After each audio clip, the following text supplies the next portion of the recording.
So I've got all sorts of tools that go out and scour the internet for articles on podcasting.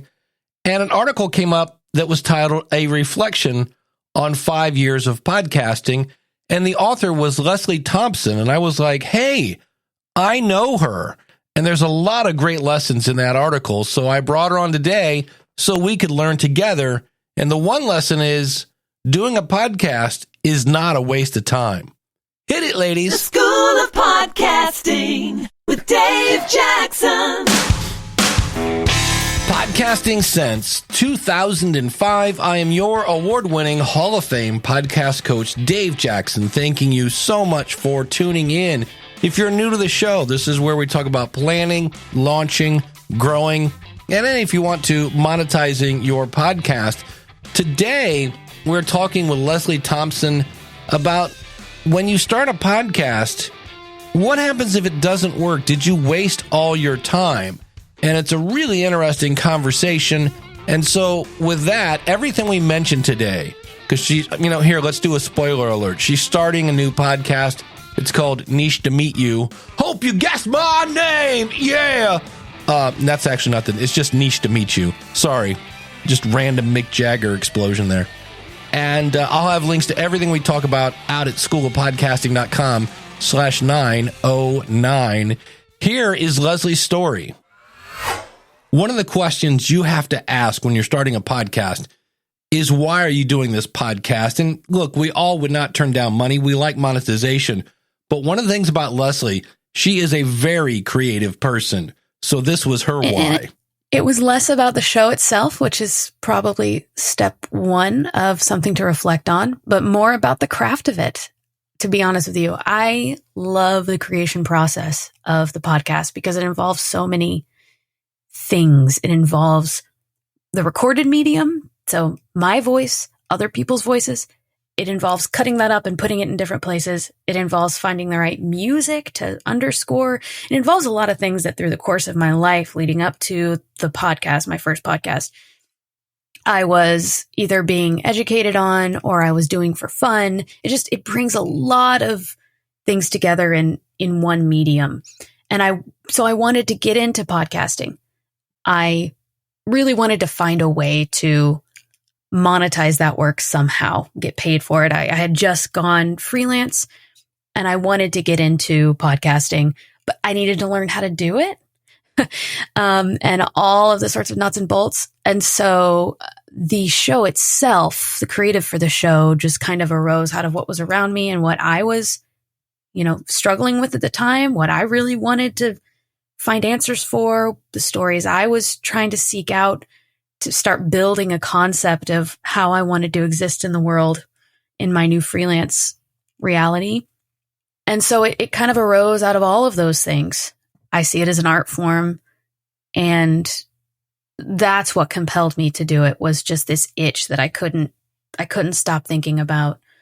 And so I brought Leslie on because she wrote this awesome article called A Reflection on 5 Years of Podcasting. And I met Leslie years ago. She was on the podcast review show with myself and Eric K. Johnson. That's a show we do if you want to have somebody listen to your show and give you feedback. But this article, again, my background's in teaching. So when somebody says, here's what I learned, you've piqued my interest. And so I asked Leslie, so what did you learn? Well, so much. I think my big takeaway, and I will say this too, I tend to come at anything with a lot of strategy, and it gets me into trouble sometimes, depending on who I'm talking to. If you talk to someone who's purely about the craft, strategy feels like selling out to them. You talk to people who are purely about strategy, you're never thinking strategically enough. So I've had to be pretty careful with how I share what I share, but I find a lot of creativity in strategy. Does it always work? Not necessarily, because socials are constantly changing, and I don't even claim to do them well, but I do love thinking about when will this part of the story hit and how am I going to share that with people? And so I tend to come at things very strategically. So when I reflect on a 5-year process of learning a craft, I tend to think about, well, how was the strategy? How was the thought behind it? Because Dave, you and I both know that so many people want to start podcasts and don't think strategically about it, or don't think strategically in the right ways. And I think one of my major shortcomings from the beginning was falling into the thing that I think a lot of new podcasters fall into is, well, this show's, I just want it to be for everybody. Like, I want everybody to listen to it. And I just want to interview interesting people. In fact, the subtitle of my first podcast was Extraordinary People Doing Fascinating Things. Doesn't that sound like every show you've ever heard? But I had to start somewhere. So I defend myself. I was just going to do 10 episodes because I just wanted to get my feet wet. And I knew at some point this was not going to be an ongoing show. So I rebranded it halfway through to be 22 Extraordinary People Doing Fascinating Things. And it became a limited series. And that was a strategic call. So when I look back, I think one of the biggest things I've learned is you must have a very strong premise for your show. Not just so that people will listen to it and know what they're expecting to get out of it, but so that you, as a creator, know what you're chasing and you have that forward motion and motivation. Because if you don't know what your show's about and it's not specific, you will eventually get tired of the fact that you don't have as much streams as you want. You will bemoan the fact that nobody's talking about it, nobody's paying attention. If you don't love the thing and feel strongly about it, you just won't continue. And I've seen it over and over again. I felt it in myself. And so I think that's one of the main things I've learned is chase the point of the thing, not what comes out of the thing. Think of it this way. Instead of saying, I want to lose weight, don't focus on just losing weight. Focus on the things that lead to losing weight. Focus on eating less, exercising more, getting plenty of sleep, drinking water. So instead of focusing on being the most downloaded show, maybe focus on being the most talked about, because the most talked about shows end up being the most downloaded shows. And speaking of shows that are talked about a lot, because everybody wants to be Joe Rogan. But, the 30 years that Joe spent leading up to his show is A, massive amount of time, and B, completely feeds into what his show is at the moment. So I think gone are the days of starting a show from scratch just because you want to talk to people and think your voice is pretty cool. That's not compelling enough to keep it going. And so many try to be the next Joe Rogan. I always say, be yourself. It's way easier to be yourself. It comes to you naturally. And when you try to do something that is not yourself, well, physical things might actually happen. I would self-edit my voice lower to this sort of like NPR thing as a basis. Instead of using it as a dynamic or a color to add, it became my basic voice. And it actually ruined my voice for a hot second. I developed MTD, muscle tension dysphonia.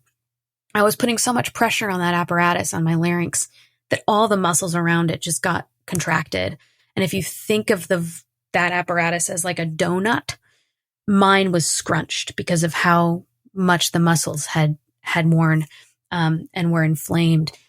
And that was because I wasn't comfortable with how my voice sounded. And it turns out I was speaking about a third lower than what I should have been. But I was just so insecure about how high my voice sounded.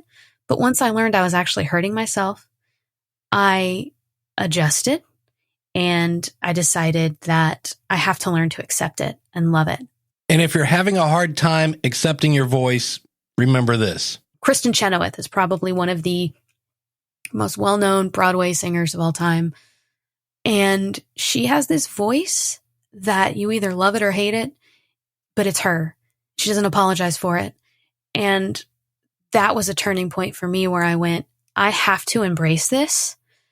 Otherwise, I am going to not be able to do what I want to do. And so I'm embracing who I am in all of those ways. I'm embracing how my voice sounds. I'm embracing the weird ways I talk. I'm embracing just like fun things that I pick up along the way that I want to throw into my own narration that I pushed back on a little bit with the Rogue Ones.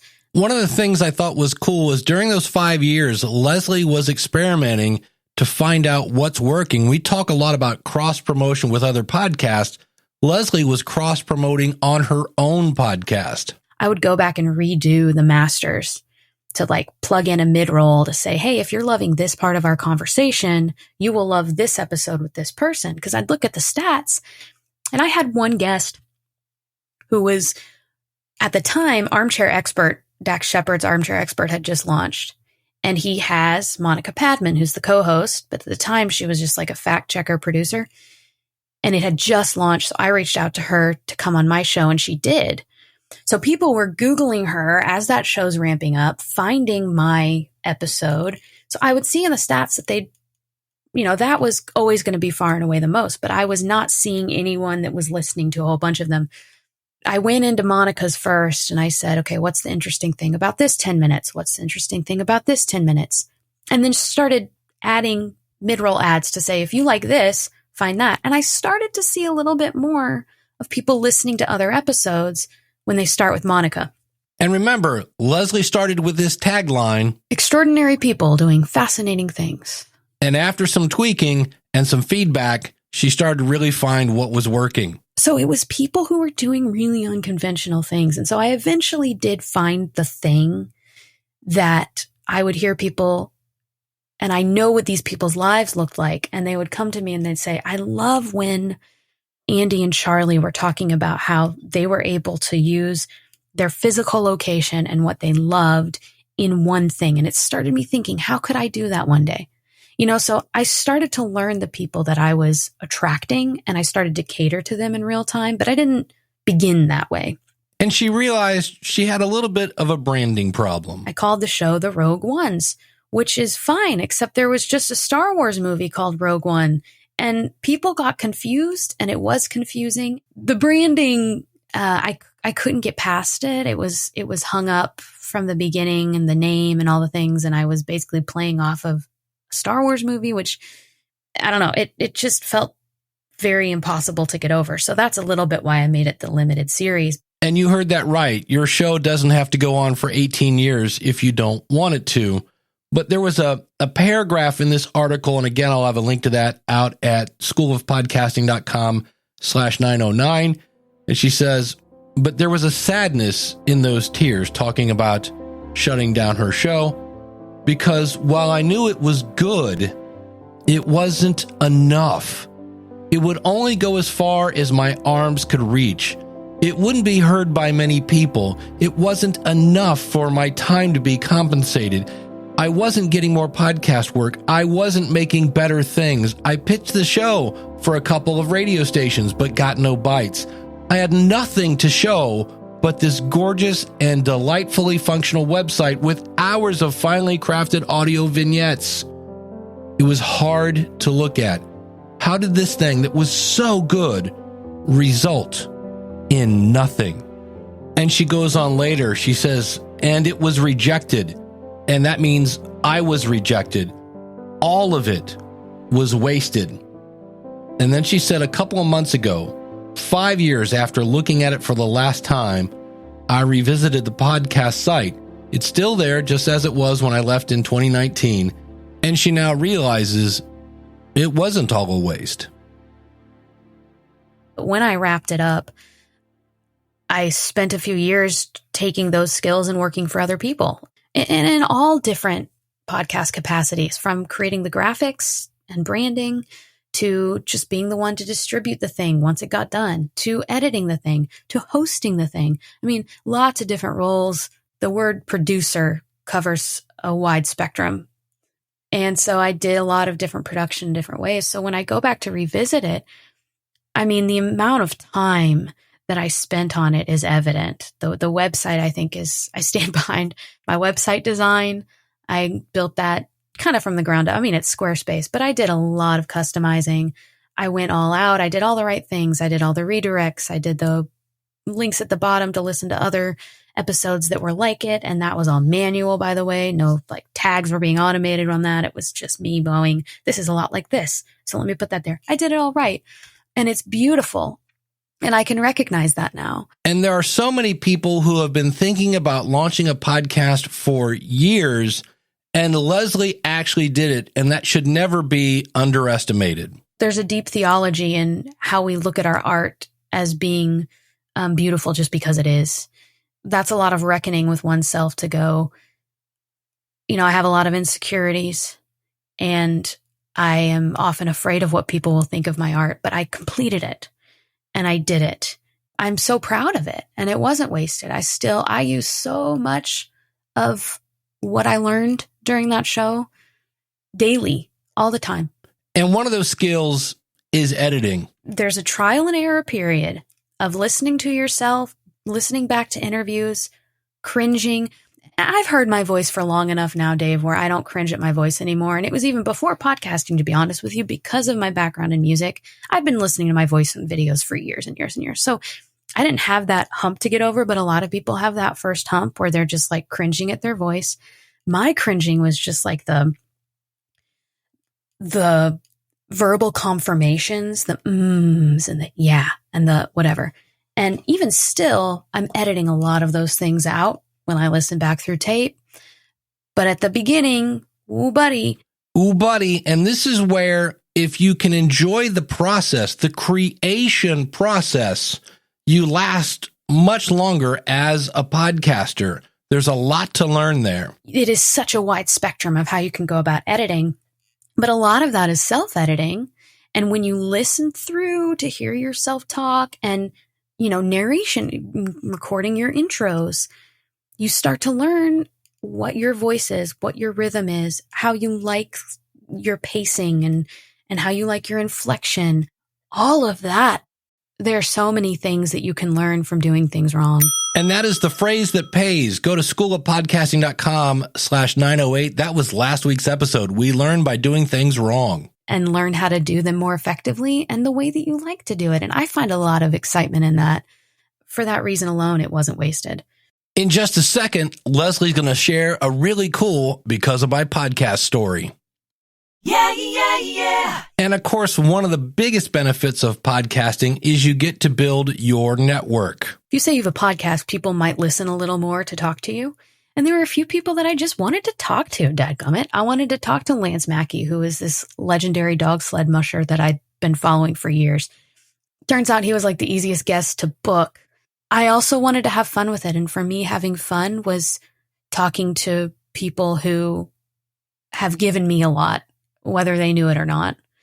In fact, I was on your show. You have a segment that's like, Because of My Podcast, and I actually ended up at the 2020 Iditarod with Lance and his team because I had that interview with him a couple years before. Yeah, it's not wasted from that aspect either. I gained such immense life experience and joy from the show that I wouldn't have had otherwise.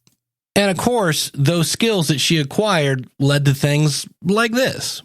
I have been working on podcasts for the last several years as a producer in various ways that I shared earlier. But I've got a couple shows that I'm now in more of a senior producer role where I'm helping the host and the executive producers form the thing, craft the thing, which is very fun because I'm like a 30 Rock nerd. I love the idea of being in the SNL writer's room. And so the senior producer role feels like that to me, where you're sitting with the host, you're throwing out ideas, you're trying something, you're making edits, you're getting them rejected, you're trying again. Like, I really like that. And what's great is my face isn't on it. So I can just have this joyful experience of helping bring this thing into the world. And we've heard Leslie is an artist. She loves to create. And let's face it, once you get that podcast bug, it's hard to not have a show. And so Leslie has released a new show. I am doing a show called Niche to Meet You, which is about the hobbies and the niche subcultures that are saving our lives. Honestly, the Surgeon General actually has a campaign out this year talking about how loneliness and isolation is higher than ever before. And the only way we can fix it is through being with other people. And hobbies is one of the main ways that we can do that. In fact, the U.S. Surgeon General put out a report this year saying that there is an epidemic of loneliness. And so your podcast can actually help that. And this is perfect. As I record this, it's in December. Wait till you hear how Leslie is launching her show. I'm putting out a couple teaser episodes for the Christmas season about the people who play professional Santas. I went to a Santa lunch and I met like black belt Santas and military Santas and the amount of tears and heart in that Santa lunch, it was pretty powerful. That's going to be a sort of teaser, and I'll do a fuller in-depth on that next Christmas. And as she continued to talk about the new show, you really hear her why. We talked about that at the beginning of the show. Here you can hear her why coming out through her passion. I think all of us, myself included, our family had a number of losses over the last couple of years, and my output has reflected that. But it's also, there's a part of me that I delight in joy. I love humor. I love levity. I love happy and bright. And that's been missing for a while. And I think for all of us, it's true with COVID and everything that we've all gone through the last several years. And I sense around me this need for joy. And so that's what I'm doing. I'm going to this new era about joy. And so this new show is for the people that want to know about the niche subcultures all around them and ask further questions. And I'm so excited about it, Dave. Like I'm so excited. And so I always say you can actually get paid in fun. The other night, I'm learning Ecamm Live and I'm matching it with a Stream Deck. And I was up till probably 2 a.m. the whole time going, Dave, you're sick. You should be in bed right now. I didn't care. I was having so much fun going, ooh, looky, if I push this button and that button, I was having a blast. And I can't wait to now use these tools in creating a podcast. That was fun. You can get paid in fun. And so I often, you'll hear me say, there's that one guy that like, it's my art, man. Yeah. And in some ways, it's also the cheapest therapy you will ever get. I have bemoaned the fact over the years that, like I said, I'm not doing music or I'm not throwing myself into writing completely. Or it doesn't actually matter what it is I'm doing, Dave. I just have to be doing something and it all scratches the itch. Podcasting right now is where I'm putting my focus and it's present in other ways outside of my own show. And I'm thankful for that. But I just need to be creating something. I need to be working at the wheel, I was playing the guitar in bands when I was 15 years old, and I did it for about 40 years. And I think the reason I don't miss playing in bands, I still do a little bit, but the reason I'm not really jonesing for that is because podcasting scratches many of the creative itches I have. And so I asked Leslie, I'm like, what are you going to be doing different with this new show? I think there's a heart behind the idea of this show's for everyone that makes sense, but then it ends up diluting the thing to the point where it's not for anybody. If it's for everybody, it's not for anybody. And she's going to do some things differently technology-wise. When she was doing that cross-promotion, she basically went back and re-recorded some of her episodes. And now I'm going to do dynamic ad platform, not for ads or monetizing. I would love to monetize, don't we all? But that's not my expectation. Just so that I can be more fluid with, if I start hearing from people, oh, I love this episode because XYZ, I want to be able to, in the moment, add something to say, oh, hey, this episode's coming up and it's going to be cool for this reason. So I didn't use any of that last time because I don't know actually that there were any platforms other than like pro level platforms that were actually available to me 5 years ago. And now I'm using Captivate for Niche to Meet You, which has a pretty great built-in dynamic ad platform that is an extra. And one thing I believe that you need as a successful podcaster is the ability to listen to your audience and have the attitude that maybe I do need to tweak some things. And one of the scariest things you can say to me, and Leslie and I got caught up with each other. We probably talked for probably close to an hour. And one of the things she said was, oh yeah, when you were in Nashville once, you did a live podcast rodeo show. Now the podcast rodeo show is a show where I grab a random podcast and see how long I can hang on. And so when somebody says, oh yeah, I was on the podcast rodeo show, I'm always thinking, do I cover my face or my midsection? Where is she going to kick me or hit me first? And that's not her attitude at all. Simon Cowell, obviously he's put there for reasons, but my mom and I would watch Simon, and I grew up on stage and theater. So like notes, I always wanted notes because I wanted to know how I could be better. I loved Simon because you could tell when he was saying something because he really wanted this person to be better. And by the way, that was most of the time. All his mean audition comments, whatever. That's for ratings. But when you actually got to the heart of it and you had people who should be there and who had talent everything he said, even the mean things, had a point. And those are the people I've always wanted to work with. True story. I went to speech camp 2 years in a row over my summer break in high school for competitive speech, which shouldn't be a surprise as I am a podcaster now. But I wanted the first year, actually both years, I went with the sort of meanest, gruffest guy that was like smoking between breaks because I wanted that. I wanted that opposite of me, honestly, to show me things that I wasn't seeing. And that's why I really wanted to put my show in podcast rodeo, because I felt like you were going to say this unfiltered thing that was like, here's how I could make it better. And you did. It was super helpful. I mean, you were like, okay, you've been talking for 10 minutes. When are we getting to the actual heart of the content? If this guest is so awesome, where are they? You know, it is super helpful for me to hear because I'm trying to like establish myself as this voice in podcasting. And it's like, hey, get to the meat. We're wading through gravy here. Where's the turkey? So you didn't say anything that hurt my feelings. I'm here, obviously. And speaking of American Idol, one other thing that Leslie is up to is she made a video with an old college buddy where they kind of cinematic redo songs. Let me give you a sample here.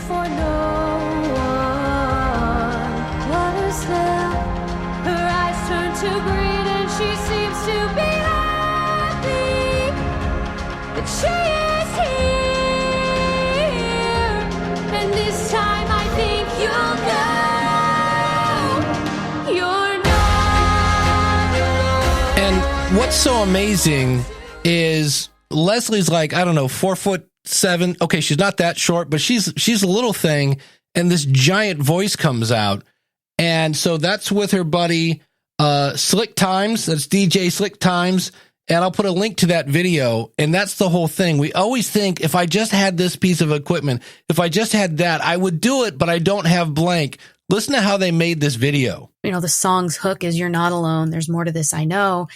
And I thought it was a really interesting parallel to the fact that this song was created completely in isolation, where DJ's just sitting at his computer alone, except for me, the vocalist, and the cellist. But most of it's just spent sequencing, finding the right virtual instruments to make the thing.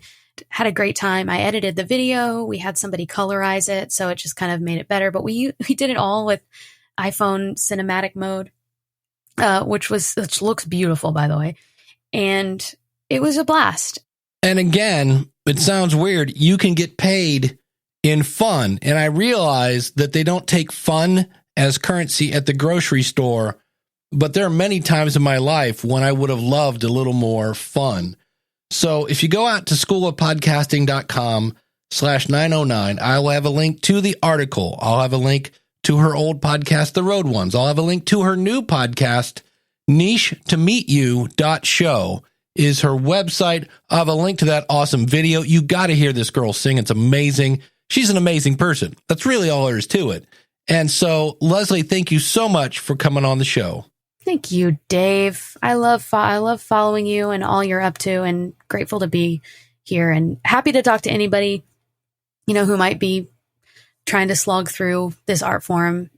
You know, I've found that other people who are doing it and willing to talk to me have been such a help. So just reach out. And again, everything's at schoolofpodcasting.com/909. So just to give you a little more behind the scenes here, in addition to hosting podcasts, Leslie is a podcast, as she mentioned, and radio producer, currently senior producer for Christianity's Today, Holy Curiosity Podcast, the Living Church Podcast. She's worked with the Rabbit Room Podcast Network, No Small Endeavors Podcast and radio show, and Sandra McCracken's Steadfast Podcast through Christianity Today. And so again, I'll have links to all of her stuff out at the website, schoolofpodcasting.com/909. But again, the reason I brought her on here today is sometimes your podcast just doesn't work, or it doesn't work as much as you wish it would work. And I always point at Mignon Fogarty, who you might know as Grammar Girl. And she actually had so much success, she ended up on Oprah back when there was an Oprah. And they're like, wow, that's so cool. She's Grammar Girl. I mean, Grammar Girl was her second podcast. So keep that in mind. If for some reason you started a podcast, maybe it was a couple years ago, and you're not even getting paid in fun anymore, well, okay, let's figure out what would be fun and maybe do that. But in the end, you walk away from a podcast with that learning curve that you will not have to go through anymore. Wishing you a Merry Christmas and a Happy New Year. Hey, a quick PSA. It is the holidays as I record this, and I just want to remind you, at least in the U.S., I'm not sure if this works overseas, but if you're having a bad day, you can dial the National Suicide Prevention Lifeline by just dialing 988. You can actually call them. On the line, they'll ask you to press 1 for the Veterans Crisis Line or 2 for Spanish. You can also text 988. You can also visit 988lifeline.org and actually just chat with someone online. If you're struggling, there is help available. Use 988. Speaking of PSAs, if you plan on launching, like doing the big push, hey, here's my show, everybody come and get it. Remember, Apple goes on vacation from December 22nd to January 2nd. So you really kind of need to submit anything. It could be a trailer, anything now, because you want that to be, if you want it to be ready in January, like yesterday, really. Here's from their website. New shows, channels, or subscriptions submitted during these windows may not be available within our regular time frame, and responses to support inquiries may be slightly delayed. Plan accordingly and submit any new content with this in mind. If you're thinking of starting a podcast, I would love to help you. That's what I do. The website, schoolofpodcasting.com.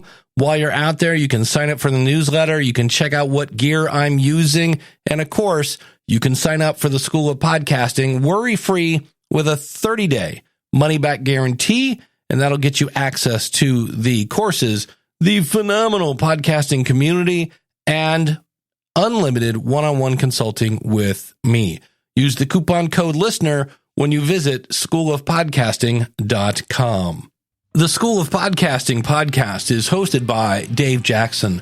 The producer is Dave Jackson. Our editor is Dave Jackson. Our guest booker is Dave Jackson. The artwork for today's episode was done by Dave Jackson, with the original logo being done by podcastbranding.co. Our music supervisor is Dave Jackson. Dave Jackson's hairstylist is Dave Jackson. The assistant to the hairstylist is Dave Jackson. Our wardrobe choice was by Stevie Wonder. The official water bottle refiller is Dave Jackson. This show is hosted on Libsyn. Get a free month using the coupon code SOPFREE. And with that, take care. God bless. Class is dismissed.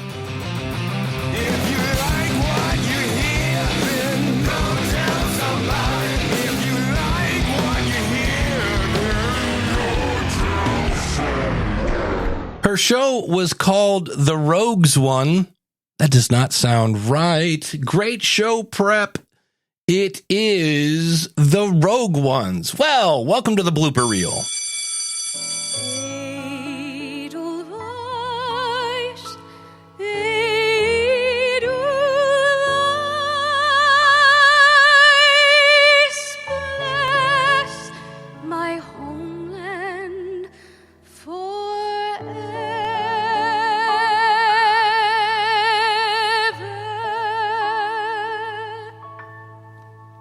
Wow. My hobby is knowing and caring about other people's hobbies. At a casual dinner, I'm the one in the corner talking to a stranger about their plans to join an ultimate frisbee competition, which are indeed real, and I do know someone who moved to another state just to be closer to a better team. Yeah, I love hobbies. I think they're fascinating, and I mean this without a hint of irony, life-saving. Here's why. It begins with loneliness. The statistics on loneliness are shocking. The U.S. Surgeon General released a report in 2023 and spoke with NPR's Juana Summers about his findings. And I'm worried about this from a public health perspective because it turns out that being socially disconnected has real consequences for our health. It increases our risk of depression, anxiety, and suicide, but it also increases the risk of cardiovascular disease, of dementia, stroke, and premature death. And while the COVID-19 pandemic didn't help, the report says that even before COVID, approximately half of U.S. adults reported experiencing measurable levels of loneliness. Hear the rest of that episode at nichetomeetyou.show.